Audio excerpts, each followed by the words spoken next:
Watu wa Kisii, Bwana Yesu asifiwe. Nisalimie kama mnaniona, nisalimie. Mimi niko na maneno matatu peke yake. Jambo ya kwanza, nimefurahi sababu waziri wa elimu anatoka hapa. Si anatoka hapa? Mimi nataka nimwambie ule waziri wa elimu aongeleshe walimu.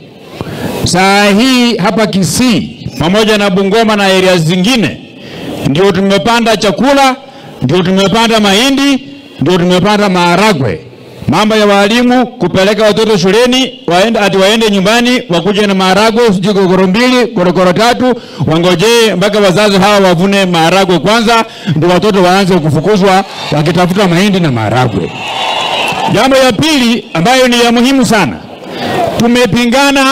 tumepigana na vita ya pombe haramu kama serikali. Lakini kama hii vita ya pombe haramu kama serikali tunapigana, bado watu wanakunywa busa. Mimi nataka tubadilishe mfumo. Tunataka wale watu wakunywa busa na chang'aa washikwe siku ya Jumapili asubuhi, alafu wapelekwe kanisani kama hii ya Katoliki hivi, waombewe waache kukunywa pombe ya busa na ya chang'aa. Kwa sababu tunapigana na vita ya busa na chang'aa, na yule askari mwenye kukamata wale walevi, yeye asipokunywa anatetemeka mikono namna hivi. Sasa inakuwa hiyo vita tukipigana nayo, hiyo vita hatuwezi shinda.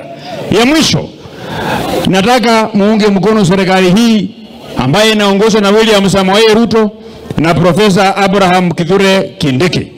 Tuiunge mkono, tukarabati uchumi, ndio uchumi ikikuwa sawa sawa.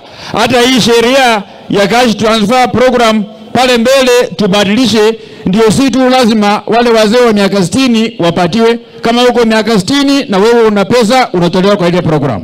Iwekwe ile program hata kama uko miaka 40, uko miaka 45, lakini unatembea kama mtu wako na miaka 80. Uchumi mbaya hapo uingizwe kwa hiyo program. Kwa hiyo mengi na machache, Mungu awabariki sana. Wacha kufunza watu